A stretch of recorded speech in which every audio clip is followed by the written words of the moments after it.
importante, um corpo extenso, é um pouco mais delicado, talvez, a gente resolver problemas de equilíbrio. O detalhe é que, apesar de ser uma questão mais complexa, geralmente no vestibular é cobrado de maneira mais simples. Geralmente essas questões de equilíbrio de ponto material são mais trabalhosas do que as questões de equilíbrio de corpo extenso.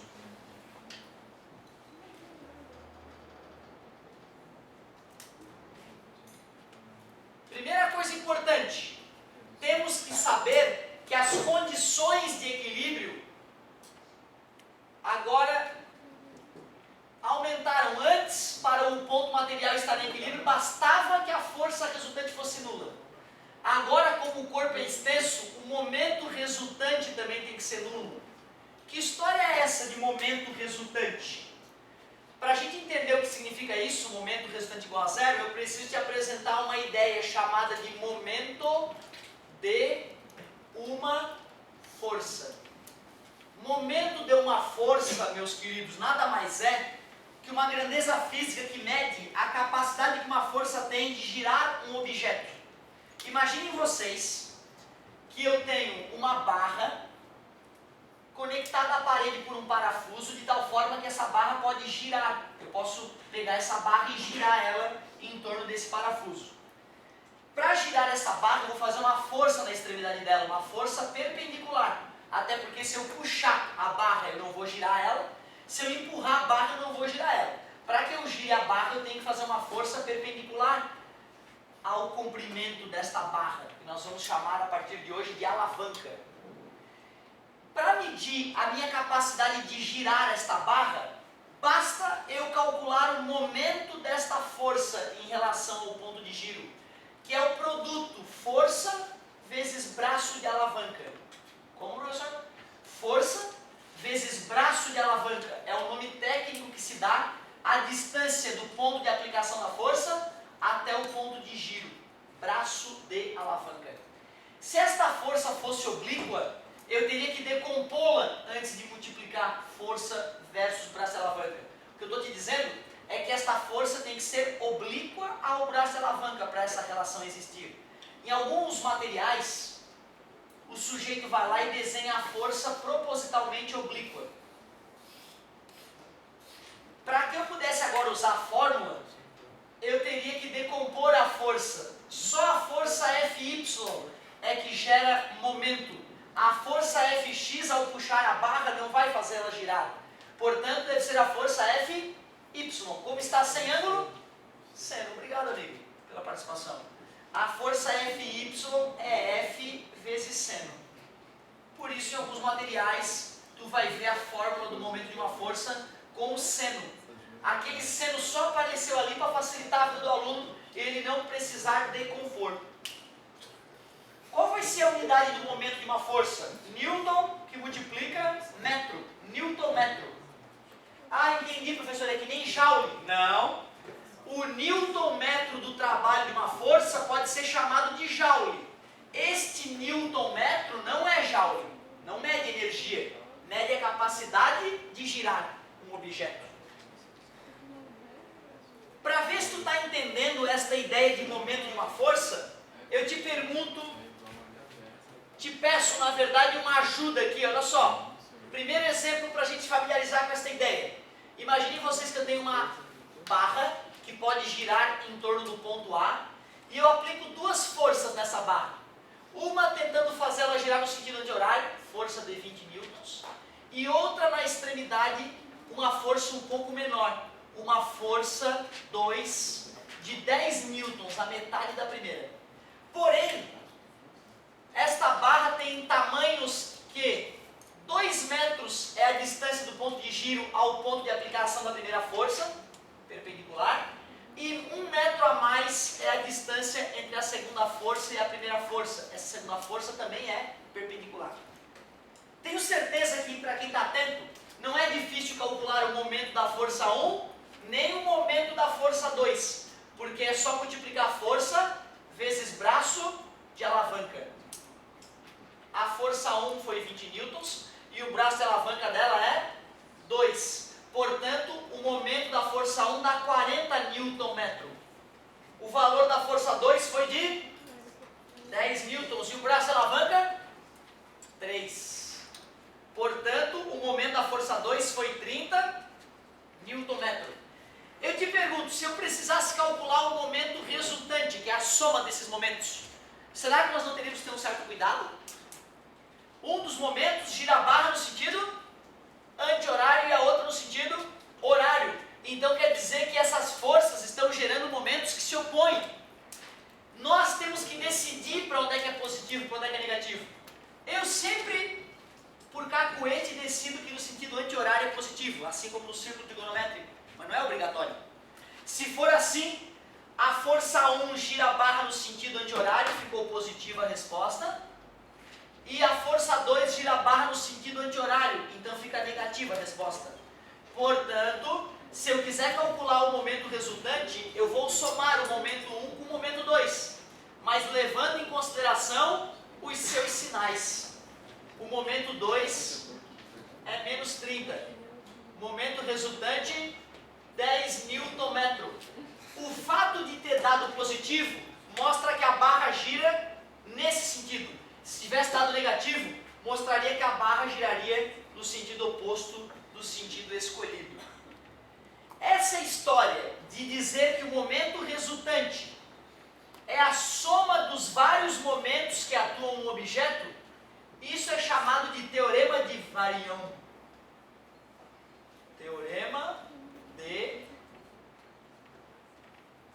Varignon, alguns chamam. Teoricamente, né, se for italiana a origem, G com N é Ion, né? Varignon. Mas eu não estou nem um pouco preocupado com a pronúncia. Estou preocupado que tu compreenda que se eu precisar calcular o momento resultante de uma série de forças que atuam no objeto, eu primeiro calculo separadamente o momento de cada força. Força vezes braço de alavanca. Força vezes braço de alavanca.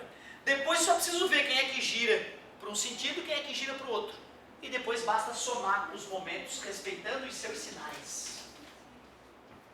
Agora que a gente viu essa partezinha que era necessária, vamos voltar ao equilíbrio de corpo extenso.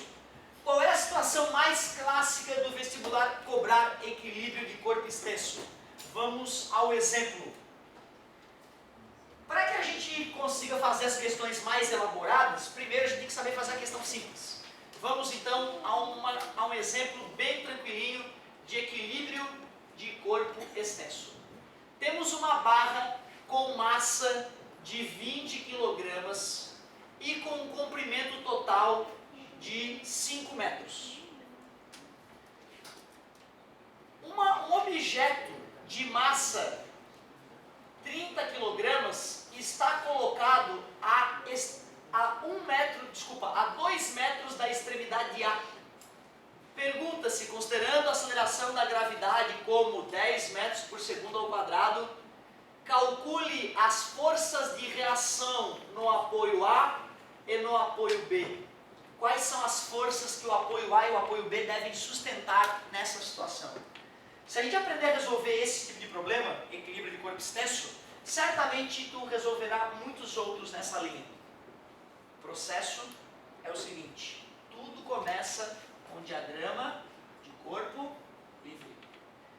Desenhe a barra e no lugar dos apoios desenhe a força que esses apoios farão para sustentar a barra. Eu vou supor que ambos os apoios farão força para cima. Não se preocupem, se nós errarmos na hora de fazer a conta vai dar um resultado negativo.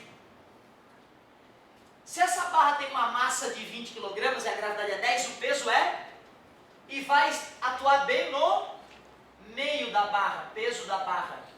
E se esse objeto está a 2 metros da extremidade A, o peso dele vai atuar então, peso de quanto? 300 newtons, né? Vai atuar a 2 metros da extremidade A.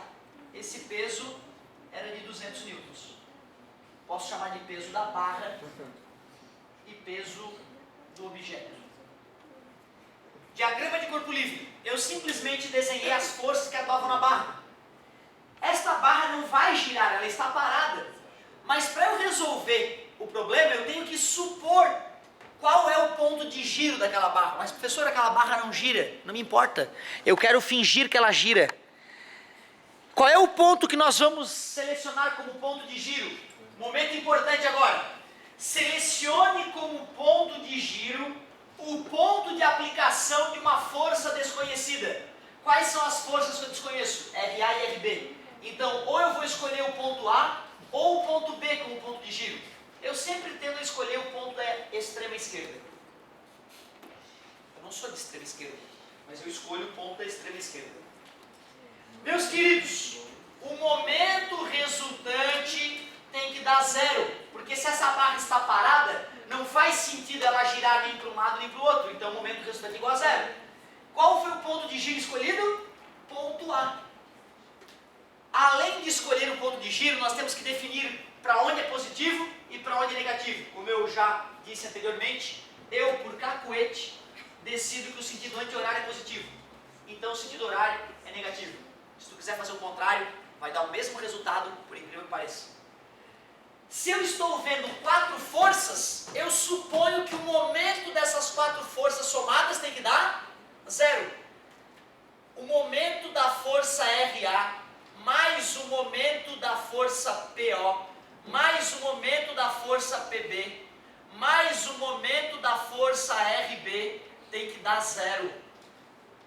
Ah, mas espera aí, a força PO gira no sentido negativo, a força PB gira a barra no sentido negativo. Então aqui tem que ser um menos e aqui tem que ser um menos. E a força RB gira a barra no sentido positivo, então aquele mais está correto. Como é que se calcula o momento de uma força? Força vezes braço e alavanca. Quem é o momento da força RA? Força RA vezes o seu braço e alavanca. Momento do peso do objeto é o peso do objeto vezes o braço e alavanca. Momento do peso da barra é o peso da barra vezes o braço e alavanca.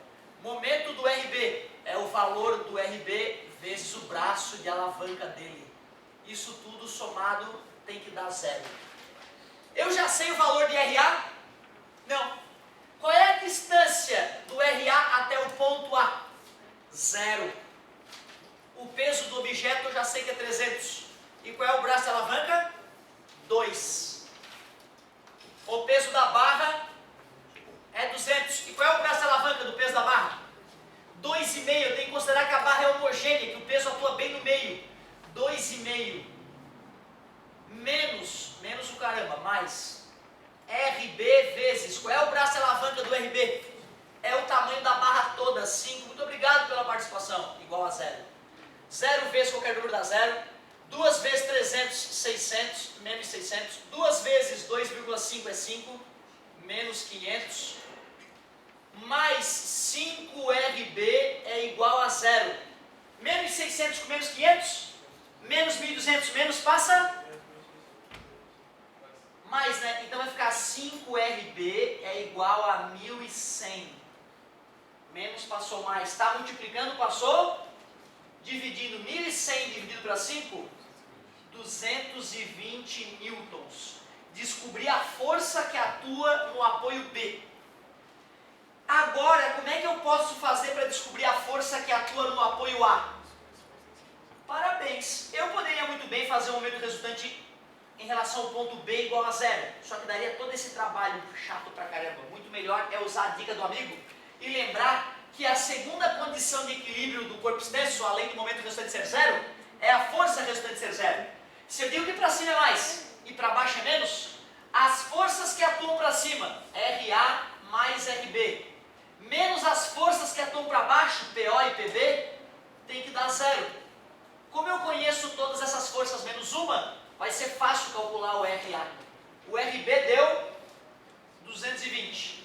O peso do objeto era 300. O peso da barra era 200. Igual a 0. Esse com esse dá 20. Menos 300 com 20 dá menos 280. E menos passa mais. A reação no apoio A é 280 newtons. Eu pergunto a vocês, por que o apoio A está tendo que fazer mais força do que o apoio B? Sim, só porque esse peso está mais próximo do apoio A do que do apoio B. Se esse peso estivesse bem no meio, aí nós poderíamos pegar os 30 quilos mais os 20 quilos, os 50 quilos, que são 500 newtons, e dividir por 2. Daria 250 newtons em cada apoio.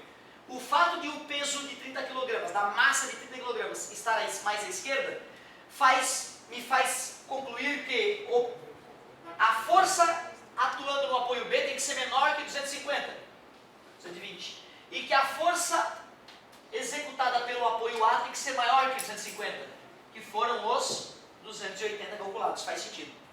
Faz todo sentido. A única coisa que eu poderia fazer para deixar a questão pior é colocar mais objetos ali em cima, botar objetos pendurados aqui embaixo, fazer a barra passar um pouco do apoio dela e colocar objetos aqui também. Fora isso, não muda nada. O sistema de solução vai ser sempre esse. Diagrama de corpo livre, equação do momento resultante, equação da força resultante. E o pior que poderia nos acontecer é nós termos que fazer um sistema no final com essas equações que resultam. Bem chatinha essa parte, né? Bem chatinha, bem incômoda. Se tu treinar um pouco fica bobo, mas como é chato de treinar, a maioria acaba não treinando o suficiente para ficar fera nessa parte. Semana que vem tu podia me trazer uma questão bem bonitinha dessa área aí, né, pra gente corrigir. Caso tu tenha estudado ela e não tenha conseguido compreender. A gente podia gastar uns 10 minutinhos dos nossos 40 minutos para tirar uma dúvida tua.